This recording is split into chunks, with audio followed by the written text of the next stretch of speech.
people of Dreadlock, on today's episode, the preliminary findings to the rubber band experiment. The basis for the entire rubber band experience is that I'm using these here plastic covered or plastic coated rubber bands as opposed to straight rubber bands. This is a great example of how the plastic is actually coated on there, where in a regular rubber band, which I had to show you guys, but ooh. Regular rubber band, you crank it and you twist it, and pretty much you could do that to it, but it'll regain its shape in its entirety with a little work. As opposed to these, who after they've been held in place for a fairly short period of time, they tend to reshape themselves. The plasticity of it just kind of settles, and you end up with whatever creases you left on there semi-permanently, it's like remaining there. And so that's pretty much the big catch-up. Because they're plastic, I predict that they will not hinder the hair in the dreading process. I also predict that because the hair is grouped, it will dread into perspective dreads. And overall, I'm not pro rubber bands in the long run, but because they're just so fuzzy because I don't do anything, and it's not so much fuzzy, but I have like legitimate long strands of hair that are just chilling because I separated them. We want to address that, so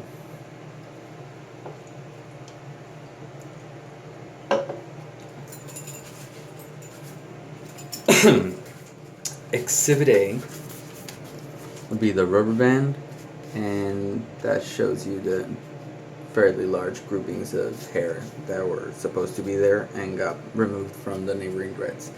So the rubber band was applied fairly loose, those were just held in place. Exhibit B here shows that one of the strands or groupings was actually able to travel all the way back and out of that strand within like 2 to 3 days that I noticed it. I was like, I thought I put you in there, and it was no longer in there. So that happened. That was discovery number 1, which is kind of a negative, but I saw it as mainly a positive. Discovery number 2, the other strand that was held in place and remained in place actually dreaded to such dread. So that was the discoveries made fairly quick into the game, but I left it from, let's see, I started removing the rubber bands on day 3. I removed a little bit more on like day 13, and then the majority by day 17, and then I got focused, and like 3 remained until like a full 30 days had elapsed, or like 28 days had elapsed. So on those, what I discovered was that even though some hair had grown over it, but it did belong to that dread, so we needed to leave it there. Removal was not too difficult, so I'll give you guys a quick example of how I removed them real quick. Dread, rubby band.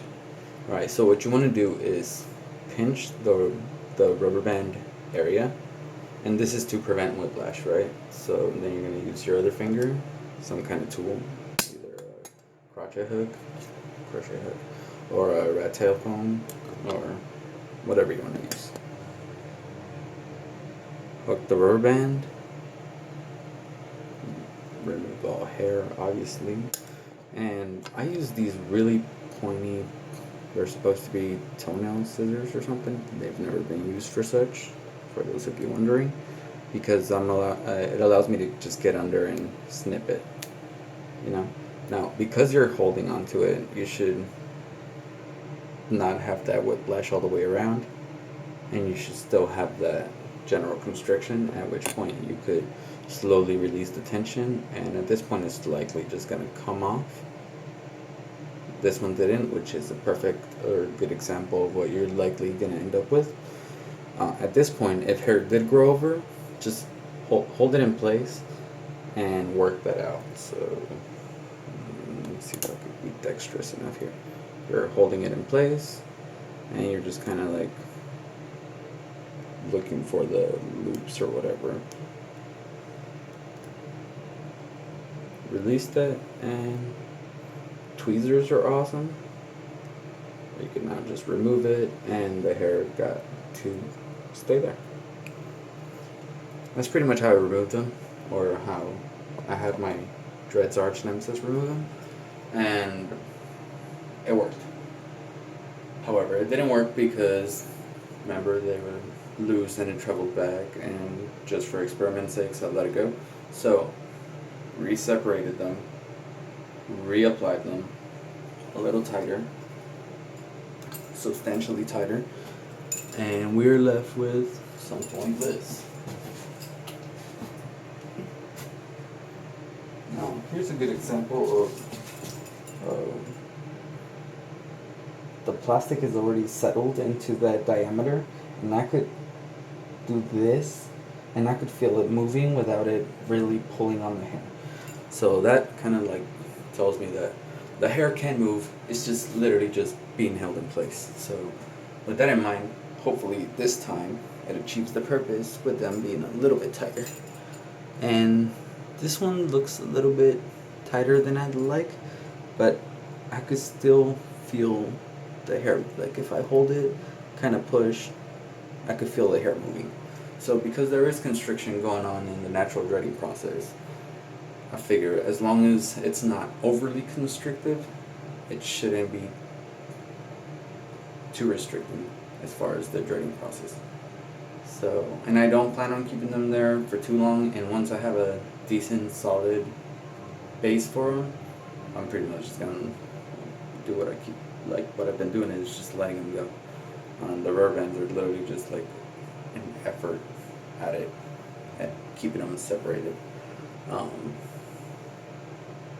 Because of the end result I want. So this is also a good example of what 7-week-old dreads look like. If you just jump to the end of the video.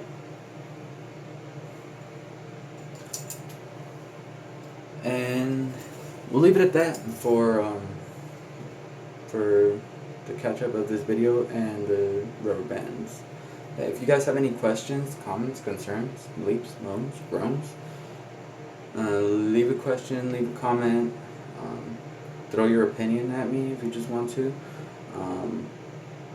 Gente de habla hispana, latina, española. Si hablo español, la única razón por la que no he hecho los videos en español es porque nadie me los ha pedido. Pero si alguien tiene preguntas, también se los puedo contestar en español si gustan. Other than that, subscribe if you'd like, hit the likes if you like, hit the don't likes if you don't like.